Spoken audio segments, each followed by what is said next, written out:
Alors suite du tuto bad case, donc maintenant on va insérer l'écran LCD dans la façade. Donc là on a un petit connecteur qui vient sur l'écran, donc je vais le couper à une longueur aussi d'environ 7 cm. Regardez peut-être avant quelle longueur vous convient. C'est un peu dommage de faire trop court, donc c'est pareil, on va dénuder cette partie, on va étamer comme d'habitude les petits fils, hop, et on va venir ensuite les souder sur le PCB à l'endroit de la sortie du courant, plus et moins. Donc on a ici des petites pattes du début qu'on vous avait montré. On va être ici donc le moins, ici le plus. Donc là aussi je vais mettre un tout petit détain dessus.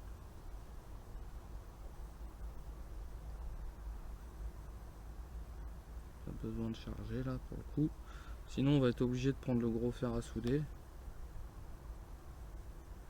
pour aller se repiquer ailleurs. Et pour un petit fil ça risquerait de le faire fondre.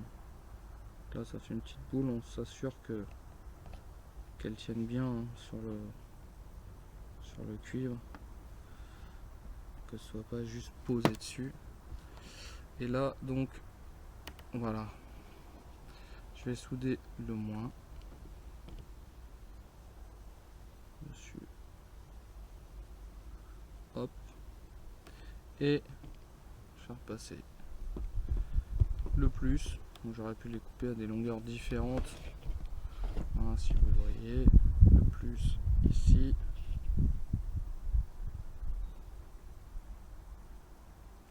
ça se fait super bien. Ensuite on viendra noyer tout ça de colle chaude après test en voyant que ça fonctionne bien. Donc là l'écran on va l'insérer dans la façade, donc vous pouvez l'insérer selon si vous voulez la façade comme ça, vous le mettrez comme ça. Nous on préfère mettre la façade dans l'autre sens avec l'écran vers le bas pour avoir une accessibilité plus facile aux prises de charge et au power switch. Donc là on insère l'écran en force hein, il va rentrer, hop, pas bien, c'est vraiment pile poil, donc on va essayer de pas le casser non plus hein. Voilà, ouais, ça rentre bien. Après on pourra mettre la colle chaude pour vraiment être tranquille, pour assurer l'étanchéité. Ça pourrait être aussi un peu de mastic. Et on va mettre son petit connecteur qui possède un détrompeur, on va l'insérer dedans et voilà le résultat. Donc là maintenant il ne nous reste plus qu'à insérer la façade dans la bad case, dans le boîtier.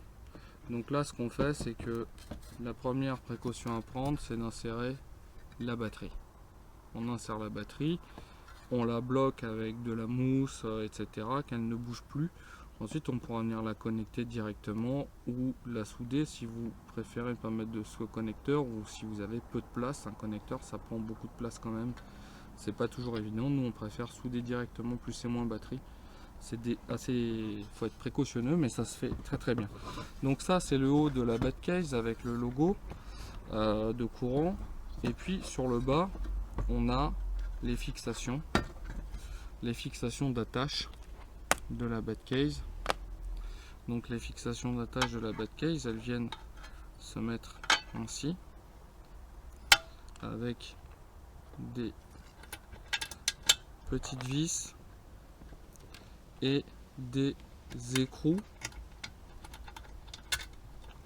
qui vont venir ici à l'intérieur. Donc il est super important de mettre la batterie d'abord, sinon vous ne pourrez pas mettre les écrous, et une fois que vous aurez mis les écrous, sortir la batterie ça risque de pas être évident. Donc une fois qu'on a fait ça, on insère notre façade dans la fameuse bad case, d'accord. Donc ça rentre, c'est pareil, ça rentre un peu en force, Et ensuite on a des petites fixations sur le haut. On a des petites fixations sur le haut pour des petites vis qui vont venir dedans. D'accord, vous voyez la petite vis, elles vont venir dedans. Il y en a deux en haut. Et puis vous en avez deux également dessous que vous allez venir insérer là dans les petits trous. Comme ça.